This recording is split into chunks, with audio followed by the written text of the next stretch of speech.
तो मैं ये एग्जाम क्रैक कर सकता हूँ क्या? मेरा ये लेवल है इंग्लिश का, वो कैसे खुद से चेक करेगा? बच्चा एक तरह की रीडिंग पे फोकस ना करे, तो टॉपिक वाइज सर अप्रोच होनी चाहिए। एक एवरेज स्टूडेंट को word Power Made easy complete करने में अप्रोक्स कितना टाइम लग जाता है? दिन के आप 45 मिनट्स से डेडिकेट कर रहे हो रीडिंग को for 6 months, it is definitely doable. Everyone से article should be read for better comprehension, but वो कौन से आर्टिकल्स हैं जो रीड करने हैं? ग्रामर का रोल क्या है कैट एग्जाम में, वीआरसी में, मतलब क्या कुछ रोल है उसका? बिलो एवरेज बच्चा है तो उसको ग्रामर में कैसे स्टार्ट करना है? या हाय एवरीवन, सो आज का जो सेशन है बहुत ही इंपॉर्टेंट होने वाला है, क्योंकि जब कोई भी बच्चा अपनी कैट की प्रिपरेशन स्टार्ट करता है तो उसका हर एक सेक्शन को लेके कुछ डाउट्स रहते हैं। तो हम लोगों ने ना वो सारे डाउट्स रेडी करे हैं, ठीक है, जो आपके कॉमन डाउट्स होंगे जब भी आप अपनी कैट की प्रिपरेशन स्टार्ट करोगे या अदर मैनेजमेंट एंट्रेंस एग्जाम्स की प्रिपरेशन स्टार्ट करोगे।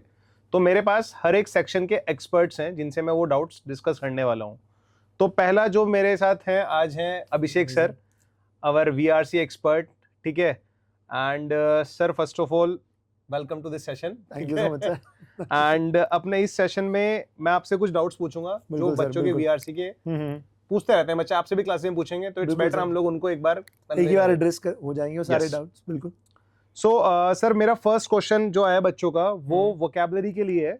अच्छा। Everyone prefer Word Power Made Easy, how important is this Word Power Made Easy for CAT and OMETs preparation? Students, अगर वर्ड पावर मेड इजी की बात करूं तो वर्ड रूट्स का basic approach Word Power Made Easy में बहुत अच्छे से दिया हुआ है।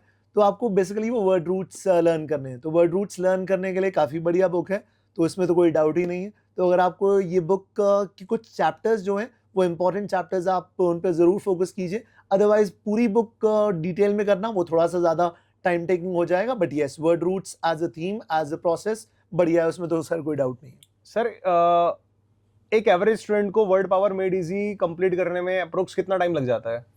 सर एवरेज स्टूडेंट को, अच्छा स्टूडेंट्स, अगर आपको तैयारी करनी है और आप सोच रहे हो कि वर्ड पावर मेड इजी को मुझे कितना टाइम देना है, जो कि जनरली स्टूडेंट का क्वेश्चन होता है, तो I would say sir with in 1.5 months student को ये काम कर लेना चाहिए। बहुत अच्छे तरह से चैप्टर्स बने हुए हैं। बिल्कुल, बहुत अच्छे से चैप्टर्स डिसाइडेड हैं। तो 1.5 मंथ्स में वो जो इंपॉर्टेंट चैप्टर्स हैं, आई वुड से 6 और 7 chapters are really very important. तो जहाँ पे बहुत स्पेसिफिक चीज़ें हो जाती हैं, how to talk about experts, तो वो चीज़ें स्किप की जा सकती हैं। तो 1.5 मंथ्स। सर एक और क्वेश्चन आता है बच्चों का, जब भी कोई बच्चा कैट की प्रिपरेशन करता है तो उसका रहता है कि how important is grammar in CAT exam? Grammar का रोल क्या है कैट एग्जाम में, वीआरसी में, मतलब क्या कुछ रोल है उसका? ट्रू। तो ये आपसे भी आई थिंक बच्चे क्लास में पूछते हैं स्टूडेंट्स, क्योंकि इसका फिर अब आप मेरे को बताओ कैट वर्सेस ओमेट्स में इसका क्या रोल है, कैट में कितना इंपॉर्टेंस है, ओमेट्स में कितना? फ्रैंकली स्पीकिंग कैट में तो बहुत ज़्यादा ग्रामर का रोल नहीं है, बिकॉज स्टूडेंट सिंपल फंडा ये है कि कैट में इट्स मोर ऑफ रीडिंग। तो जहाँ पे भी रीडिंग की बात आएगी वहाँ पे ग्रामर एक्सप्लिसिटली बहुत इंपॉर्टेंट नहीं है, but at the same time OMETs के लिए ऑफ कोर्स ग्रामर बहुत इंपॉर्टेंट है। तो चाहे मैं स्नैप की बात करूँ, चाहे फिर मैं जैट की बात करूँ, चाहे फिर मैं इनमैट की बात करूँ, सर वहाँ पे ऑफ कोर्स ये बहुत इंपॉर्टेंट हो जाएगा। But CAT perspective reading is very important. हाँ, बेसिक्स इंपॉर्टेंट है, अनडाउटेडली आपकी वोकैबुलरी इंपॉर्टेंट हो जाएगी कैट में, आपकी रीडिंग स्किल्स इंपॉर्टेंट हो जाएंगे, बट ग्रामर, बिना ग्रामर की आप ओमेट्स तो बिल्कुल नहीं सोच सकते। तो ग्रामर का रोल ओमेट्स में है, जैट, स्नैप एंड मैट। तो इसमें भी अब मेरा क्वेश्चन है, अगर कोई बच्चा बहुत ही मतलब जिसके बहुत ही बिलो एवरेज बच्चा है तो उसको ग्रामर में कैसे स्टार्ट करना है? अगर वो बहुत अच्छा मतलब अपना ग्रामर को बहुत स्ट्रांग बनाना चाह रहा है तो कैसे स्टार्ट करेगा ग्रामर को? अच्छा, ग्रामर को बेसिक से स्टार्ट करना है तो स्टूडेंट्स एक अप्रोच तो ये है कि आप रेनन मार्टिन से स्टार्ट कीजिए, बट वो बहुत टाइम टेकिंग अप्रोच है सर। स्टूडेंट्स को ये बात हमेशा से कही जाती है कि ग्रामर में आप एक बेसिक टेक्स्ट से स्टार्ट करें, अदरवाइज आप किस चीज़ पे फोकस करें, पास्ट ईयर क्वेश्चंस थोड़ा सा उठाएं, देखें पैटर्न किस तरह का है, और ऑफ कोर्स हमारे कोर्सेज भी ज्वाइन कर सकते हैं जहाँ पे हम वो चीज़ बिल्कुल बेसिक से स्टार्ट करेंगे। तो टॉपिक वाइज सर अप्रोच होनी चाहिए, जहाँ पे कुछ अराउंड 6 और 7 टॉपिक्स वो हमें करने हैं। जैसे सब्जेक्ट वर्ब एग्रीमेंट करना है स्टूडेंट्स, प्रोनाउंस करना है, टेंसेस करना है, उसके अलावा मॉडिफायर्स करना है, नाउन्स एंड आर्टिकल्स करना है, और कंजंक्शंस और प्रेपोजिशंस। सर ये कोर है, और ये हमने अच्छे से कर लिया तो फिर ओमेट्स में बात बन जाती है स्टूडेंट्स। तो ये टॉपिक्स याद रखिएगा, बाकी तो फिर प्रैक्टिस है सर, बाकी प्रैक्टिस है सर, बाकी बिल्कुल प्रैक्टिस। आपने ना अभी जब कैट के बारे में बता रहे थे ग्रामर का रोल, तो आपने बोला था वहाँ पे रीडिंग बहुत मैटर करती है। बिल्कुल। तो सब लोग कहते हैं एवरीवन से article should be read for better comprehension, but वो कौन से आर्टिकल्स हैं जो रीड करने हैं? अच्छा, कौन ये से तो आपने बोल दिया। तो बच्चे को मतलब कैसे प्रोवाइड करा सकते हैं, या कहाँ से मिलेंगे, या बच्चे कहाँ खुद से कर रहा है तो कहाँ कैसे रीड कर पाएगा? ट्रू। एक तो सर एऑन एसेज बहुत इंपॉर्टेंट है, और एऑन एसेज स्टूडेंट्स आप जानते हैं कि एऑन एसेज हर कोई आपको कहेगा आपको रीड करने हैं। तो एऑन एसेज क्यों पढ़ने? फंडा ये है कि आपकी रीडिंग जो है वो डाइवर्स होनी चाहिए, बिकॉज एक डोमेन पे आप रिस्ट्रिक्टेड ना रहें। अगर आप इंजीनियर हैं तो आई एम श्योर आप टेक पढ़ना पसंद करते हैं, बट उसी टेक पे फोकस नहीं रहना है। आपको इकोनॉमिक्स पढ़ना भी फिर उतना ही आपके लिए फेमिलियर हो जितना फेमिलियर आपके लिए आर्ट है।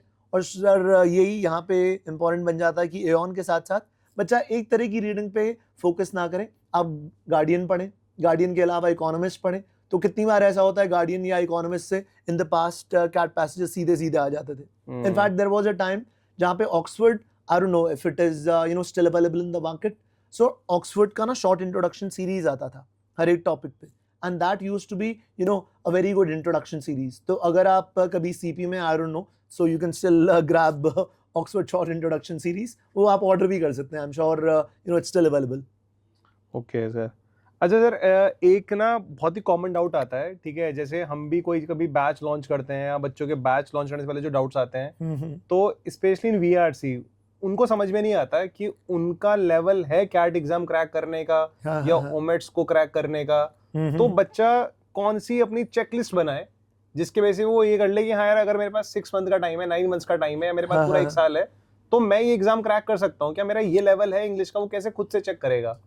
कौन से चेकलिस्ट होगी उसके, मतलब 2-3 पॉइंट्स अगर वो खुद से देखना चाह रहा है कि यार मेरा लेवल है इस एग्जाम को क्रैक करने का नहीं, तो वीआरसी में उसको क्या चेक करना चाहिए? क्या खुद से पूछना चाहिए? सर एक थंब रूल ये है कि अगर स्टूडेंट रीडिंग करते हुए स्कैर्ड फील नहीं करता है, अगर स्टूडेंट्स आप द हिंदू का एडिटोरियल पढ़ पा रहे हैं, पढ़ पा रहे हैं, you may not be knowing all the words, but अगर आपको ये समझ में आ रहा है कि writer at the end of the day कहना क्या चाह रहा है, if that student is able to decode, sir अगर वो डिकोड कर पा रहा है कि आर्टिकल में क्या लिखा है और किस तरह से राइटर ने अपने थॉट्स को अरेंज किया है, तो I think that is the best parameter to जज योरसेल्फ ऑन। अगर आपको रीडिंग करते समय स्टूडेंट्स ये क्लियर हो गया है कि राइटर का मेन मैसेज क्या है, of course there will be certain words जो आपको शायद नहीं आते होंगे, बट ओवरऑल अगर आपको फ्लो समझ में आ रहा है रीडिंग का, आपको पैराग्राफ का स्ट्रक्चर क्लियर हो रहा है, ऑर्गेनाइजेशन समझ में आ रहा है कि किस तरह राइटर ने अपने थॉट्स को ऑर्गेनाइज किया, तो आई थिंक सर उसमें फिर कोई टेंशन नहीं है।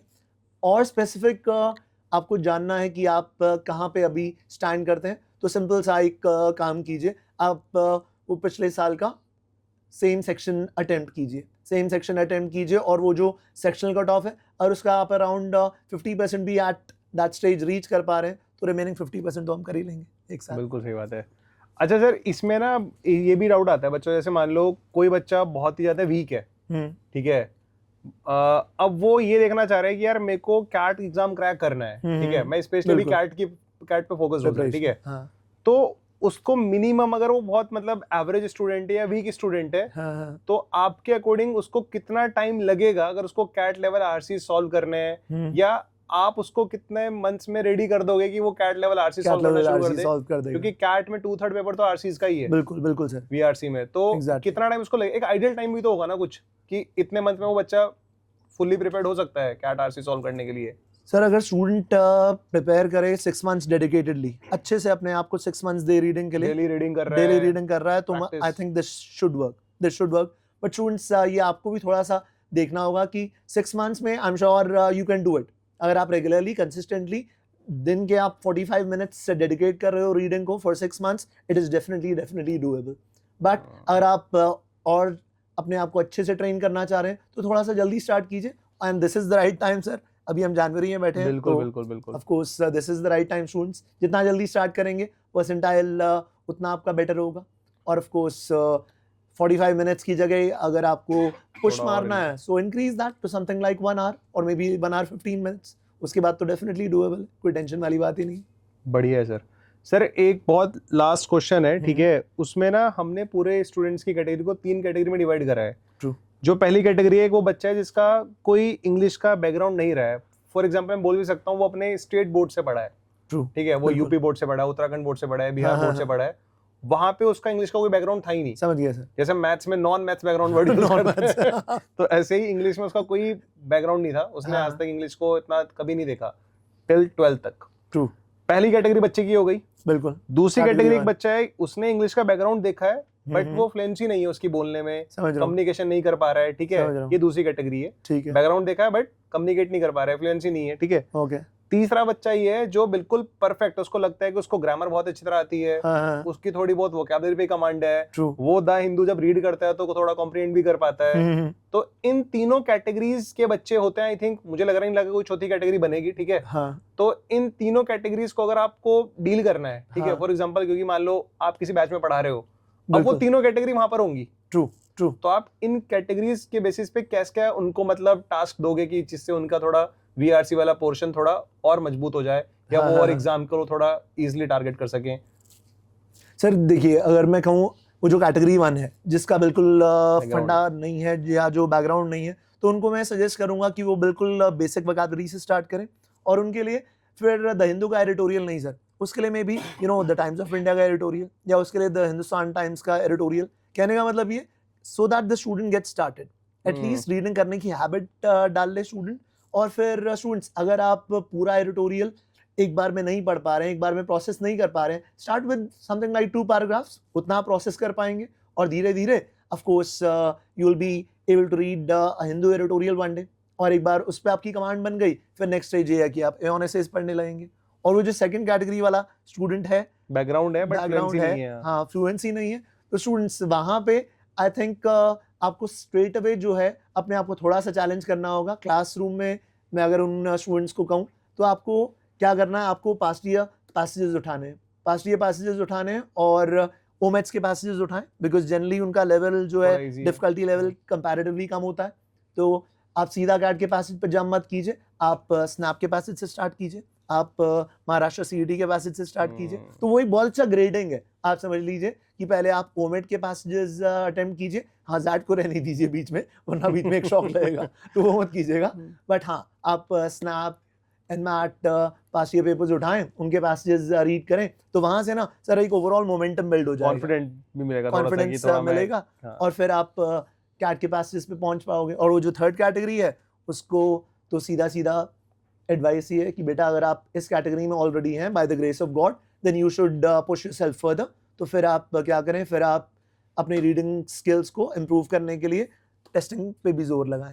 टेस्टिंग, स्पीड बिल्डिंग, वो इंपॉर्टेंट हो जाएगा सर उस बच्चे के लिए। Sir any 3 mantras to crack VRC section for CAT exam in 6 to 8 months? कुछ मंत्रास हैं आपके पास? बिल्कुल सर, बिल्कुल। 3 solid mantras. First, words are the building blocks. तो शब्दों से दोस्ती करनी है स्टूडेंट्स। वर्ड्स की इंपॉर्टेंस जो है हमने over a period of time बहुत, आप समझ लीजिए उसको, उस इंपॉर्टेंस को ना हमने पहचाना नहीं है, बिकॉज अल्टीमेटली वर्ड से सेंटेंसेस बनेंगे, सेंटेंसेस से पैराग्राफ्स बनेंगे। तो एक चीज ये करनी है, first mantra, focus on your words, know your words inside out, know your words left to right, know your words right to left. Vocabulary helps, that's the first mantra. The second mantra is consistency. Read regularly, read very very regularly. तो reading में break नहीं आना चाहिए। ऐसा ना हो कि आज आपने रीडिंग की और फिर उसके बाद आपने 2 दिन उसको ब्रेक दे दिया या 3 दिन उसको ब्रेक दे दिया। So read consistently. The third thing is, when you start reading, you don't question yourself. You don't question yourself. आप ना ये समझ लेते हैं कि मेरे को तो क्लियर हो ही रहा है, but attempt passages, attempt questions, attempt those passages जहाँ पे आपसे questions पूछे जा रहे हैं, because that's how you test yourself. तो तीसरी चीज ये, test yourself. That's how you get to know कि आपका comprehension किस level पे है. Because when I read an article, I may think कि मेरा comprehension सर 100% है, मेरे को सब समझ में आ गया. But when I attempt a passage, that's when I realize कि 4 में से सिर्फ 2 questions ठीक हुए, तो पता चल रहा है 50% है. तो test yourself consistently. वो passages जरूर करें. और ये करते समय guys, yes, while you're doing it, make sure you do it within a time limit. Timed reading, timed testing, I should say. तीसरे मंत्र को थोड़ा सा मॉडिफाई करना चाहूंगा, time testing sir, time based testing. और इसके बाद इट्स डेफिनेटली डूएबल। चाहे आप किसी भी लेवल पे हैं, ये तीनों चीजें आप रेगुलरली करेंगे, डेफिनेटली आप कर पाएंगे। मतलब अगर किसी बच्चे ने ये तीनों चीजें मिनिमम 6 months के लिए फॉलो कर ली, minimum 6 months sir, minimum 6 months। लेकिन हम बोल तो देते हैं 6 months, लेकिन बच्चा ना वो कंसिस्टेंसी मेंटेन कर ही नहीं पाता है। All fine sir, thank you so much. Wonderful, thank you so much. सारे डाउट थे सर जो बच्चों के थे। तो मिलते हैं फिर हम नेक्स्ट वीडियो में। बिल्कुल सर, बिल्कुल।